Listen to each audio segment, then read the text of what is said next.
Hello everyone and welcome back to Brackeys Games. This is going to be a short devlog / recap of my experience when making my game for the Brackeys 2022.1 Game Jam.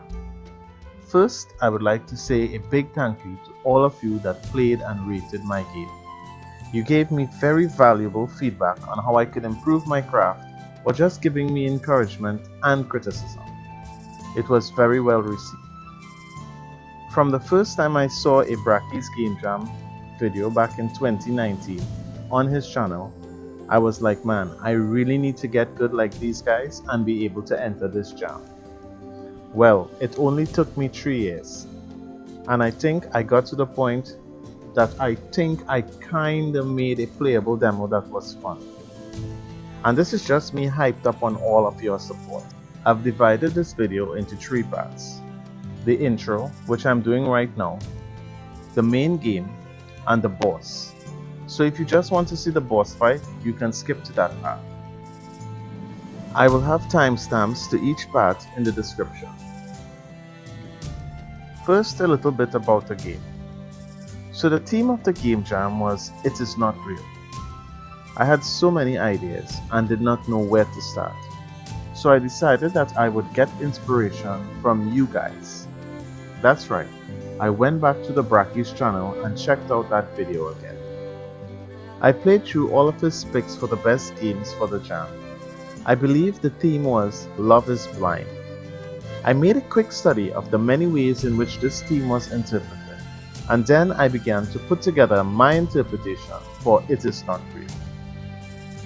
I wanted to tell a story where the main character kept trying to get to a goal that was not real.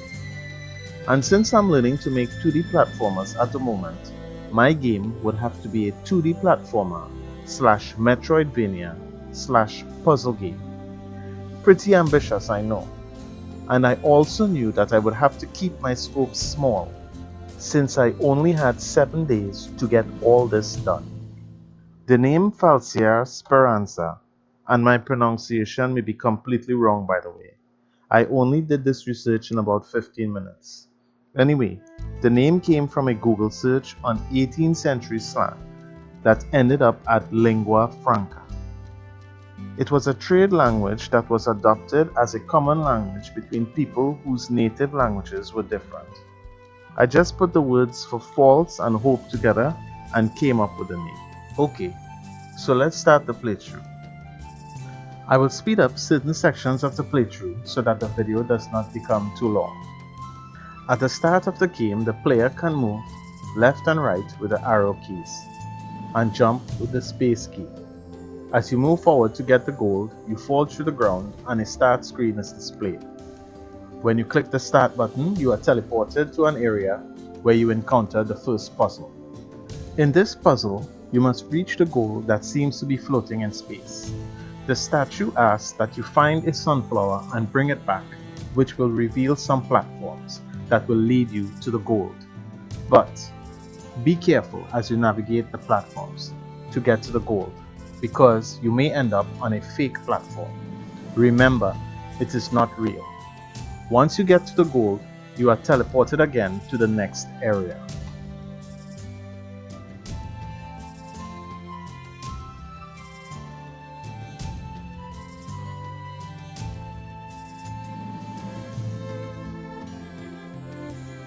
In the next area, there's a checkpoint that can be missed if you do not move to the left. There are also invisible walls that block you from going in the wrong direction. Just as in the puzzle before, you must find the statue.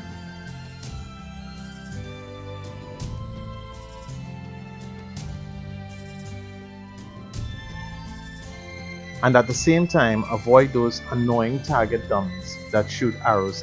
If you are hit by those arrows, you will lose some health, and if you lose all your health, you will die, and it's game over. The statue will ask you to bring 6 sunflowers. As you move forward, you will fall through the ground to reveal an area with some more of those target dummies. There's a sunflower at the lowest level of this area. Continue to explore the areas above to find the remaining sunflowers.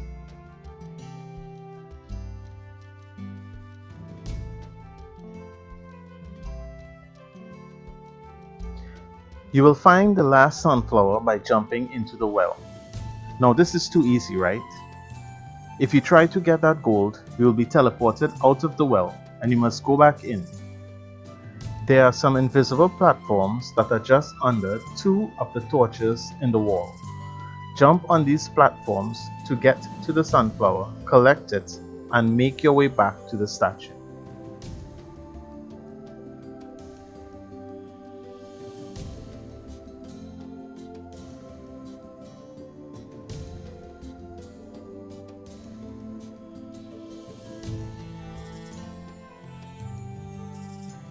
Back at the statue, you are awarded with a sword. Now you can teach those dummies a lesson. But be careful because you cannot destroy the arrows with a swing of your sword. Jump on the platforms that were revealed when you delivered the flowers and make your way to the goal, destroying the dummies as you go. But remember, if you lose all your health, it's game over. But the good news is that you restart at the checkpoint. When you get to the gold, you are teleported to the boss area. Well, we can do this the hard way or the easy way. I will show you both and you can decide which is which. You can actually fight the boss and win by finding the sweet spots where neither the arrows or the pumpkin head will hit you. Stand there, time the arrows. If the boss fires one arrow, you can run in and hit him twice. Then run back to the sweet spot. If he fires two arrows, you must wait until he fires a third arrow, and then you can run in and hit him 2 times again. Repeat this until he is dead. Then you collect the sunflower and return it to the statue. A tombstone is revealed. Is this the end? Is this real? Well, when you go to this tombstone, you are teleported to the very start of the stage again. There's a message there this time around that tells you you may have missed the sunflower, and you are given the golden opportunity to go look for it. You need to make your way back to the boss area. Once there, if you go all the way to the left of the screen, jump over the target, there's a hidden sunflower to collect. You now have 2 sunflowers. And when you take both of the sunflowers back to the tombstone, the true end is revealed. What if I told you the truth? What if I told you you did not need to fight this boss? What if I told you that this monster is not real? What if I told you that all you needed was these 2 sunflowers?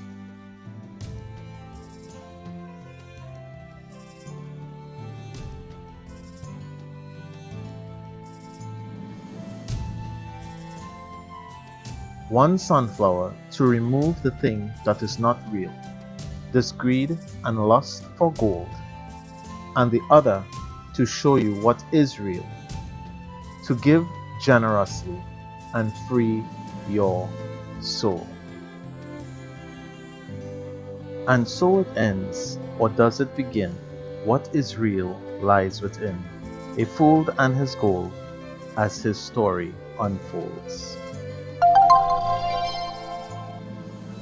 So in closing, I would like to thank all the devs that played my game and gave me such productive and genuinely encouraging suggestions, both the negative and the positive.